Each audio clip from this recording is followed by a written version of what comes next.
أعوذ بالله من الشيطان الرجيم. بسم الله الرحمن الرحيم. وإني أعيذها بك وذريتها من الشيطان الرجيم. ربي أعوذ بك من همزات الشياطين وأعوذ بك رب أن يحضرون.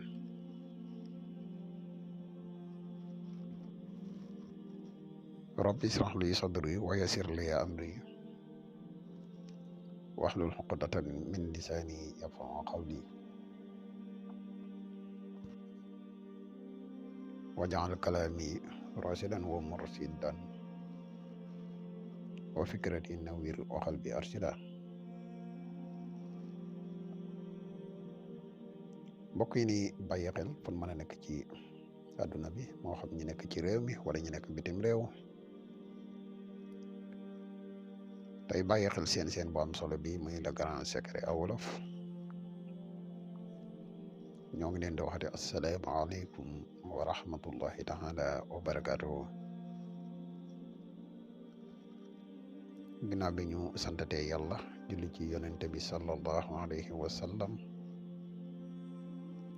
ñoo ngi ndokkeel ak a jaajëfal mboole mbokk yi ni bàyyi xel ak fon mën a ne. mbokk yi tey dañoo fas yéene dikk ak yéen ci benn secret boo xam ne bu am solo la muy secret foqet. foqet nag baatu wolof la waaye kuy donga daara xam naa ne dañ ko xam bu baax a baax a baax. muy secret boo xam ne képp koo xam ne da ngay yëngu ci jënd ak jaay nga fexe ba am ko de lu am solo la.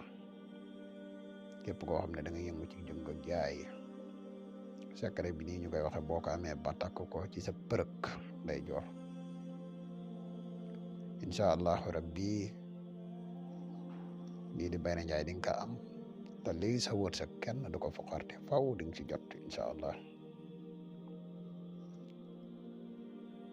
xanaa bala ñuy gën a soreeti rek dañuy wax képp koo xam ne dafa bëgg a def lu seet wala mu bëgg a def lu listixaar dañuy def seet à distance dañuy def tamit listixaar à distance moo xam nga nekk ci réew mi wala nga nekk bitim réew te bëgg ku la defal benn ci ñaar yi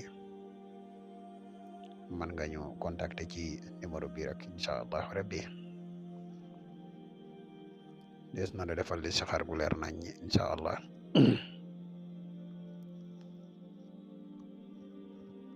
ba tey di wax yow mi nga xam ne da ngay gën ci page bi tey topp suñuy vidéo bu fekkee ne abonné go ci chaîne bi ñoo ngi lay ñaan nga abonné te seen vidéo bi partage ko mu gën a yaatu ndax mboolem vidéo yi ne dugg ci chaîne bi yëpp ay vidéo yi njariñ kese la te njariñ moom nu mu gën a yaatu rek ci la gëne.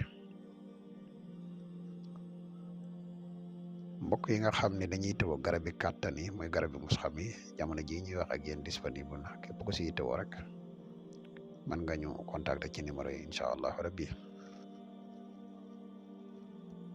kon mbokk yi xanaa dañuy dikk ak yéen ci secret bi leen indil tey secret bi nii nga ko gisee ci kayit wi rek manes naa wax ne kamaatara la ba mu des xaatim bi ci biir mooy xaatimu musallas bi nga xam ne ñu ngi ko de Muhammad ci biir boobu moom nekkul kamaatara dafa am aw duggin. képp koo xam ne da nga koy bind nag ni gën mooy xaatim bi boo koy bind na nga fexe ba xam ni ñuy dugale xaatim musallas nga binde ko noonu dugale ko noonu boo ko xamut bu ko def. xaatim day mbir moo xam ne ni mu gaawee ci ay mbir noonu la mënee tëj nit moo tax képp koo xam ne dañ la ko jox ngal la nanga ka fexe ba xam ko bu baax doog di ko def. boo ko bindee nii ba pare xëy na der bi nga xam ne moom lañ koy awee ak yéen yi def ci biir dina am loo xam ne dee su ko mën a joxe ku koy tëw rek mën nga ñu contacter incha allah boo ñu contacter ci whatsapp bi rek bu soobee yàlla des na la ko baaxee. kon xam naa secret bi mooy bi nga xam ne tey moom lañ amoon yéene indi ko dafa am yenn secret yoo xam ne dee su ko mën a partager 100% waaye ku ñu contacter dinañ la ko jox. am na ci yoo xam ne nag mën nañ ko partage ak yéen 100% incha allah rabbi. xam naa fii dañuy yem ak yéen ba ëllëg ñu dikkaat ak yéen ci beneen secret. asalaamaaleykum wa rahmatullahi taala wa barakaatu.